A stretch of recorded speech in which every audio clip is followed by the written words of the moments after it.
दोस्तों, एक बेहद छोटा सा जीव है केचुआ। आपको शायद ज्ञात हो कि आदिकाल से ही ये छोटा सा जीव मिट्टी के अंदर रेंगते हुए मिट्टी को फोकी और भुरभुरी बनाता है, जिससे मिट्टी के अंदर नाइट्रोजन और पानी अच्छे से फैलता है। मिट्टी उपजाऊ होती है। उपजाऊ मिट्टी पर अधिक मात्रा में घास आदि उगती है। उस घास को खाकर असंख्य जीवों की भूख मिटती है। कई बार हम किसी बेहद ही बुरी प्रवृत्ति के इंसान की तुलना गिद्ध से कर देते हैं, लेकिन गिद्ध जंगल में सड़ रहे मरे हुए जानवरों को खाते हैं। सोचे यदि गिद्ध ना हो तो पशुओं के शवों का क्या होगा। शव सड़ेंगे, उनमें विषाणु कीटाणु जन्म लेंगे और पूरी दुनिया महामारियों की चपेट में आ जाएगी। कहने का मतलब यह है कि दुनिया का हर जीव प्राकृतिक संतुलन को बनाए रखने में अपना महत्वपूर्ण योगदान देता है।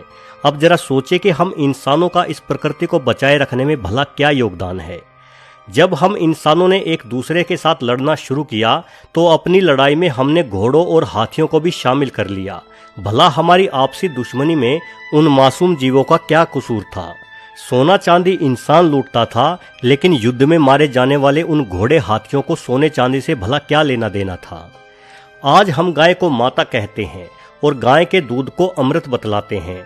बेशक गाय का दूध अमृत है, लेकिन हमारे लिए नहीं। गाय का दूध अमृत है गाय के बछड़े के लिए।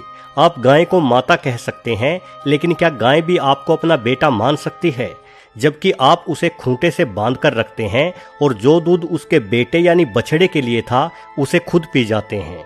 हमने खेती करना सीखा और अपने साथ बैलों को भी इस कार्य में शामिल कर लिया, लेकिन बैल तो पहले भी घास फूस खाकर अपना पेट भर ही रहा था। उसे क्या लेना देना आपकी खेती और आपके व्यापार से। ऊपर से जब वो बैल बूढ़ा हो जाता, हल खींचने के लायक नहीं रहता, तो हम उसे कसाई के सुपुर्द कर दिया करते थे। हमने आवागमन के साधन के रूप में तांगों का प्रयोग शुरू किया। अब किसी को दिल्ली से लखनऊ जाना होता तो तांगे में जुड़ा घोड़ा उस तांगे को घसीट कर ले जाता, लेकिन दिल्ली के उस घोड़े को भला लखनऊ से क्या लेना देना। उसे तो ये भी नहीं पता होता कि उसे किस दिशा में जाना है। बस जिस दिशा में घोड़े की लगाम खींचकर उसके पीठ पर चाबुक बरसा दिए जाते, उसी दिशा में घोड़ा दौड़ लगा देता। वैसे वर्तमान में विज्ञान के दम पर हमने इंजन बना लिए हैं, जिस वजह से हमारे चाबुक को अपनी पीठ पर झेलने वाले जानवरों की दर में कमी आई है। लेकिन हमने ईंधनों के रूप में कोयले या डीजल आदि का प्रयोग शुरू किया और पूरे वातावरण को दूषित करना शुरू कर दिया। पहले हम कुछ जीवों को परेशान करते थे, अब हमने सभी जीवों का सांस लेना दूभर कर दिया। हमने अपने रहने की जगह को फैलाने के मकसद से जंगलों को उजाड़ना शुरू किया, जिससे करोड़ों जीवों का घर छिन गया। हमने उन नदियों को जहरीला बना दिया जिनसे ये मासूम जीव अपनी प्यास बुझाते थे। हमने मोबाइल टावरों द्वारा रेडिएशन फैलाया। हर जगह कान फोड़ू कारखानों, लाउड स्पीकरों, इंजनों से ध्वनि प्रदूषण फैलाया, जिससे हमारे घरों के आसपास अपना घोंसला बनाकर अपने बच्चों का पालन पोषण करने वाली गोरैया नामक छोटी सी चिड़िया न जाने कहाँ गायब हो गई। इन तमाम तर्कों से क्या पता चलता है? पता ये चलता है दोस्तों कि हम इंसान घुन की तरह इस प्रकृति को खा रहे हैं। देखा जाए तो प्रकृति की नज़र में हम इंसान एक वायरस के समान हैं, जो लगातार पृथ्वी को बीमार कर रहे हैं। जिस तरह से बुखार आने पर हमारे शरीर का तापमान बढ़ जाता है, उसी तरह से पिछले 100 सालों के दौरान हम इंसानों द्वारा किए गए प्रदूषण के कारण ग्लोबल वार्मिंग के प्रभाव के चलते पृथ्वी का तापमान 2 से 3 डिग्री सेल्सियस बढ़ चुका है। यानी हम इंसान रूपी वायरसों की वजह से आज हमारी पृथ्वी को बुखार आ गया है। और यदि हम इंसान वायरस हैं तो जिसे हम कोरोना वायरस कहते हैं वो क्या हुआ? अगर हम इंसान वायरस हैं तो कोरोना हुआ प्रकृति का एंटीवायरस, जिसने हम इंसानों पर हमला बोल दिया है। कहते हैं कि कोरोना वायरस जानवरों से हम इंसानों को मिला है, किंतु मुझे तो कोई जानवर इससे प्रभावित होता नहीं दिखाई दिया। अपने आसपास घूमते कुत्ते बिल्लियों को देखो, वो ऐसे ही घूम रहे हैं बिंदास। ना ही उनकी संख्या में कोई कमी आई है। घरों में तो हम इंसान दुबके हुए हैं। घूमने फिरने की पाबंदी तो इंसानों पर लगी है।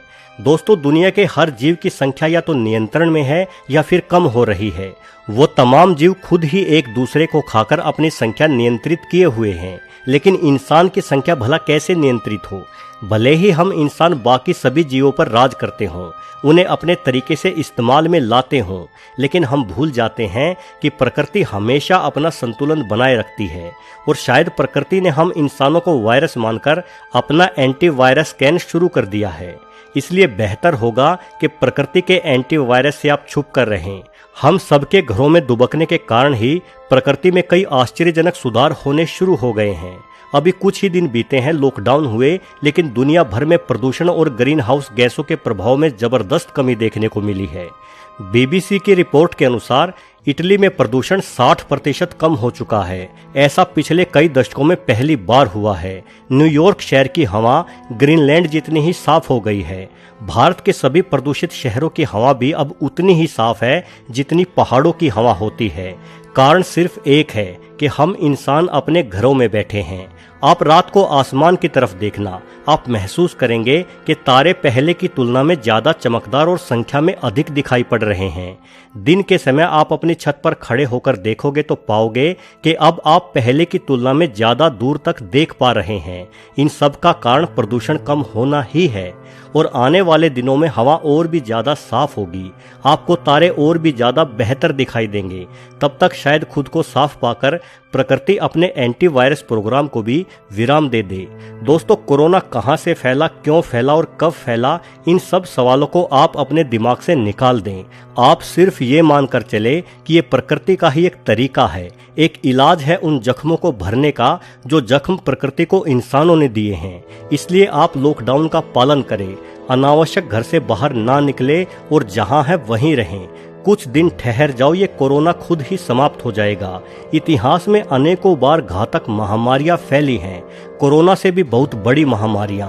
उनकी रोकथाम के लिए इंसानों ने अपनी ओर से भरसक प्रयत्न भी किए हैं, लेकिन मेरी जानकारी के हिसाब से वर्तमान में जो हमारी सरकार ने 21 दिनों के लॉकडाउन की घोषणा की है, उससे बेहतर और सार्थक प्रयास इतिहास में कभी किसी महामारी को रोकने के लिए नहीं किया गया। और ये प्रयास तभी सफल होगा जब सिर्फ सरकार ही नहीं, पूरा देश इसमें शामिल होगा। वीडियो को आखिरी तक पूरा देखने के लिए आपका बहुत बहुत धन्यवाद।